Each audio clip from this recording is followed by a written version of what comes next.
The battle over free speech, how the EU and West are tightening their grip on digital platforms.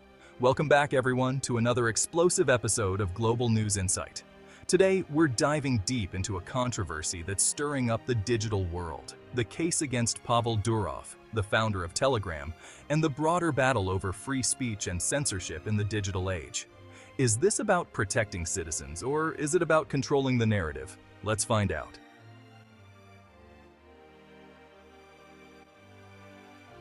The Durov case. A new front in the war on digital freedom? Pavel Durov, the enigmatic founder of Telegram, was detained by French authorities on August 24, 2024. He faces allegations related to drug trafficking, child sexual content, promotion of terrorism, and cyberbullying on his platform. According to the French government, Telegram has not done enough to curb illegal activities, despite the requirements set forth by the EU's Digital Services Act. Durov has been charged and, while released from custody, is banned from leaving France while the investigation continues. These charges against Durov and Telegram have sparked a heated debate. The EU claims it is acting to protect its citizens and uphold its laws. But critics argue that this could be a covert attempt to clamp down on free speech and independent media. They suggest that if platforms like Telegram are forced to moderate content heavily, the door is open for censorship of dissenting opinions and political discourse. But wait, before we go any further, hit that like button if you believe in the importance of free speech, and share this video to spread the word about what's really happening.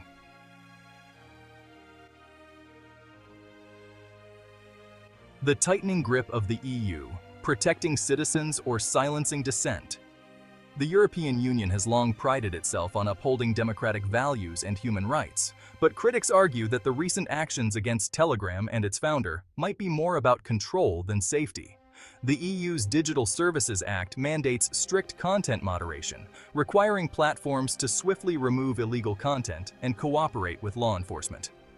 However, some see this as a slippery slope. Today, it's illegal content. Tomorrow, it could be political dissent or unpopular opinions. Is the EU overstepping its bounds? Are they protecting citizens, or are they slowly chipping away at the very freedoms they claim to defend? Let's take a moment to remember that this isn't an isolated incident. The EU's action against Telegram comes after years of increasing regulatory pressure on digital platforms. Think about the fines and restrictions imposed on Facebook and Google over the years. Are we witnessing a systematic campaign to control the flow of information online?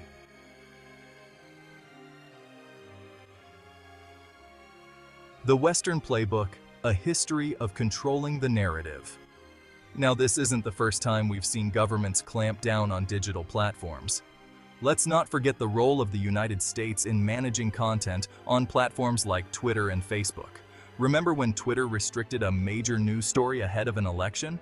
Or when Facebook adjusted its algorithms under political pressure? The manipulation of digital platforms to control information is not just a European game. It's part of a broader Western playbook.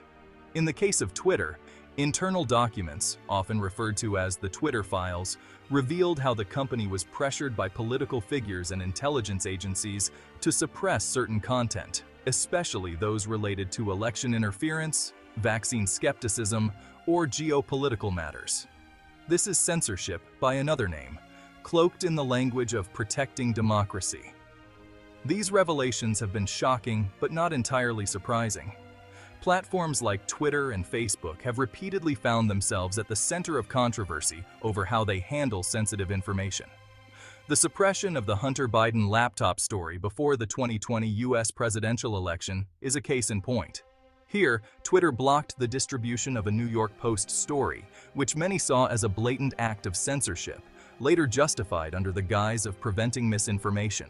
But here's the kicker. Unlike traditional censorship, today's tactics are more sophisticated. They involve algorithms, shadow banning, and deplatforming. They often target content that is deemed harmful or misleading, but in many cases, what qualifies as harmful is deeply subjective and often politically motivated.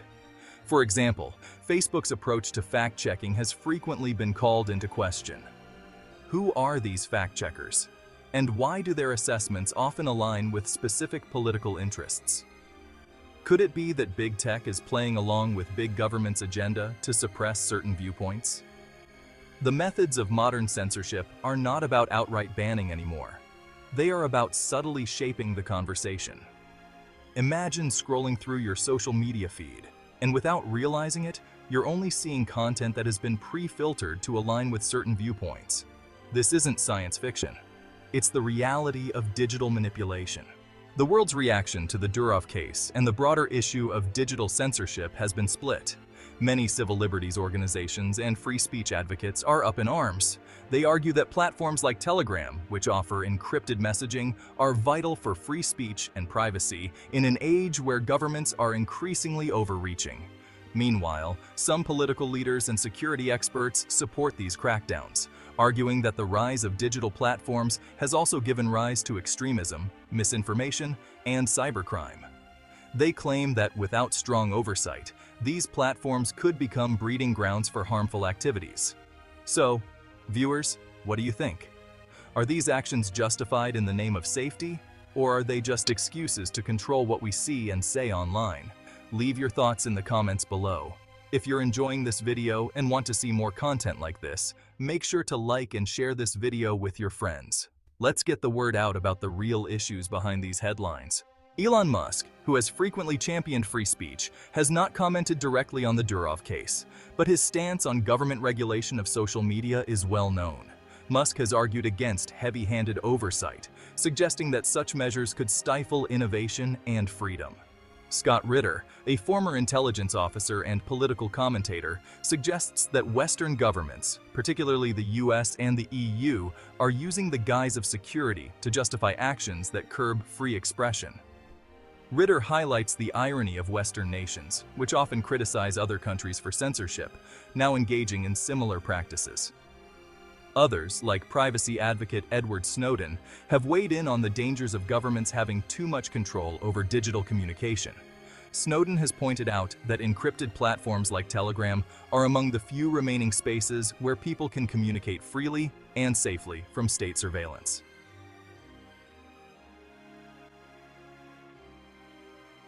The broader implications. What's at stake for you and me? The crackdown on Telegram and the regulatory actions by Western governments bring up some critical questions. What does the future hold for free speech and privacy in the digital age? Could your favorite social media platform be next? And how much control should governments have over what's said and shared online? This battle isn't just about one man or one platform. It's about the future of the internet and the principles that will guide it. The actions against Telegram and similar platforms could set a precedent that affects us all. If governments continue to tighten their grip, we could see a world where the free exchange of ideas is more restricted, where what we see and hear is carefully curated by those in power. Let's keep this conversation going. What are your thoughts on the EU's actions against Telegram? Do you think this is about safety or censorship? Drop your thoughts in the comments below. And if you haven't already, hit that like button, share this video, and subscribe for more deep dives into the biggest stories shaping our world today. Let's take a step back and look at the bigger picture. The Durov case is not an isolated incident. This is part of a broader trend where governments, under the guise of maintaining order and security, impose tighter controls on digital platforms. We've seen this before. Remember when the US government pressured social media platforms to regulate content during the elections? The Hunter Biden laptop story was blocked on Twitter, and Facebook adjusted its algorithm to suppress certain political content. The justification was to prevent the spread of misinformation. But who decides what is misinformation? Governments have long used the justification of protecting democracy to enforce control over media. But when digital platforms become the new town squares, the dynamics change. When platforms like Telegram resist such control, they are often met with charges and legal action. It is a modern-day tug-of-war between state control and digital freedom. Encryption is one of the most hotly debated aspects of digital freedom today. On one hand, encryption is a powerful tool that protects user privacy, allowing for secure communication that cannot easily be intercepted by hackers, corporations, or even governments. Telegram, under Pavel Durov's leadership, has been a staunch advocate of encryption, promoting it as a core feature that ensures users' privacy and freedom of speech. But here's where things get complicated. Governments around the world argue that the same encryption technologies that protect our personal information can also protect criminals, terrorists, and other malicious actors.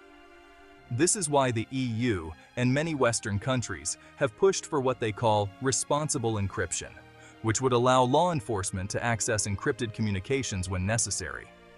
Critics, however, argue that any form of backdoor access could undermine the very security encryption provides, making it easier for bad actors to exploit.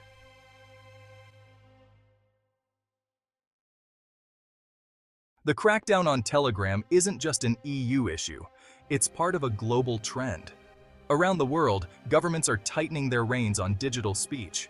In India, for instance, the government has clashed with platforms like Twitter over content it deems to be against its national interests. In Russia, Durov's home country, there have been numerous attempts to restrict and even ban Telegram due to its refusal to comply with state surveillance demands.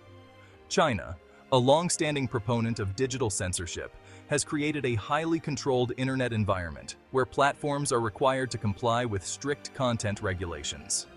In contrast, Western countries often criticize these moves, but are now engaging in their own forms of regulation and control, citing public safety and misinformation concerns. The real question here is, where do we draw the line between ensuring safety and protecting freedom of expression? It's a question without easy answers, but one that's becoming increasingly urgent as the digital landscape evolves. Let's not forget the role of corporate interests in all of this. Major tech companies have become powerful entities with their own agendas.